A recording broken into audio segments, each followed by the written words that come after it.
بسم اللہ الرحمن الرحیم۔ السلام علیکم۔ ایک شخص کہتا ہے کہ میں جہاز سے اترا اور کسٹم سے گزر کر ٹیکسی لینے سٹینڈ کی طرف چلا۔ جب میرے پاس ایک ٹیکسی رکی تو مجھے جو چیز انوکھی لگی وہ گاڑی کی چمک دمک تھی۔ اس کی پالش دور سے جگمگا رہی تھی۔ ٹیکسی سے ایک سمارٹ ڈرائیور تیزی سے نکلا۔ اس نے سفید شرٹ اور سیاہ پتلون پہنی ہوئی تھی جو کہ تازہ استری شدہ لگ رہی تھی۔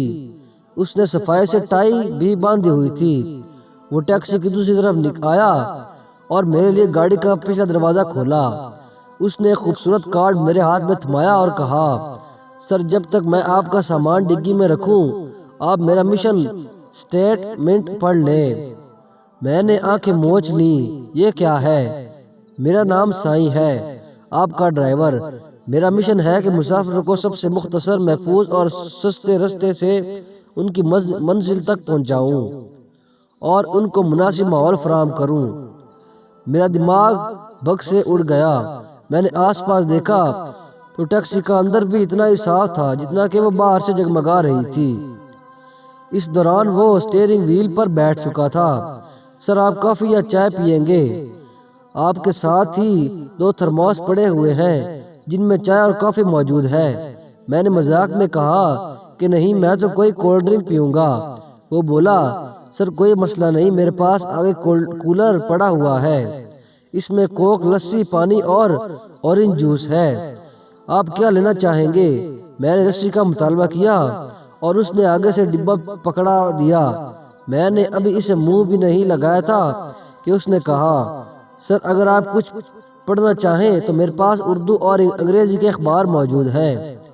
اگلے سگنل پر گاڑی رکی تو سائیں نے ایک اور کارڈ مجھے پکڑا دیا کہ اس میں وہ تمام FM سٹیشنز ہیں جو میری کار کے ریڈیو پر لگ سکتے ہیں۔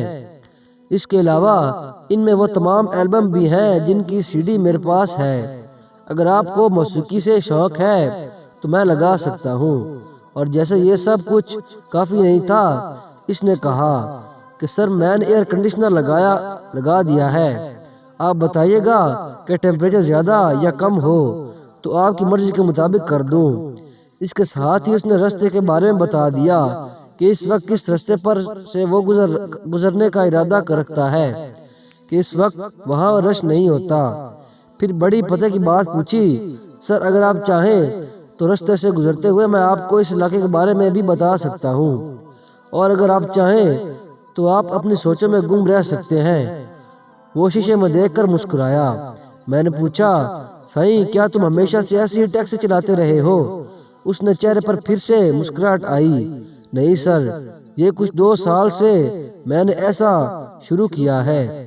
اس سے 5 سال قبل میں بھی اسی طرح کرتا تھا جیسے کہ دوسرے ٹیکسی والے کرتے ہیں۔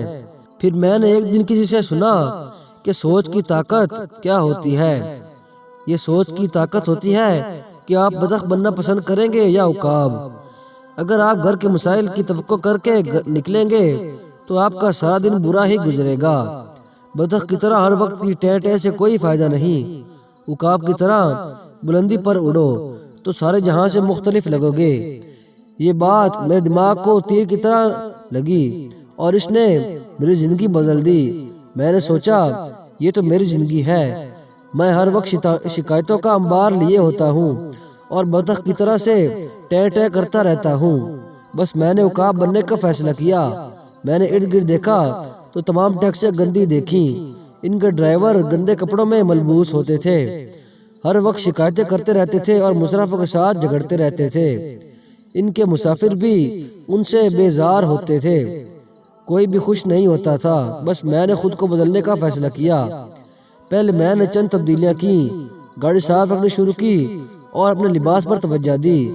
جب گاہکوں کی طرف سے حوصلہ افزائی ملی تو میں نے مزید بہتری کی اور اب بھی بہتری کی تلاش میں ہوں۔ میں نے اپنی دلچسپی کے لیے پوچھا کہ کیا اسے تمہاری آمدنی پر کوئی فرق پڑا؟ سر بڑا فرق پڑا۔ پہلے سال تو میری انکم ڈبل ہو گئی اور اس سال لگتا ہے 4 گنا بڑھ جائے گی۔ اب میرے گاہک مجھے فون پر بک کرتے ہیں یا SMS کر کے وقت طے کر لیتے ہیں۔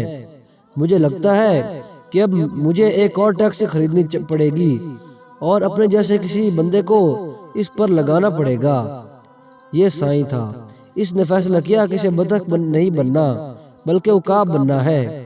کیا خیال ہے اس ہفتے سے عقاب کا سفر شروع کیا جائے؟ سائیں نے مجھے ایک نیا فلسفہ دیا، سوچ بدلو زندگی بدلو۔ وہ جو کسی نے کہا ہے نا کہ کوئی بھی پانی میں گرنے سے نہیں مرتا، مرتا اس وقت ہے جب وہ اس مشکل سے نکلنے کے لیے ہاتھ پاؤں نہیں مارتا۔ دوستو ویڈیو کیسی لگی کمنٹ میں اپنی قیمتی رائے کا اظہار ضرور کریں۔ تو ملتے ہیں کسی اور اچھی ویڈیو میں، تب تک کے لیے اللہ حافظ۔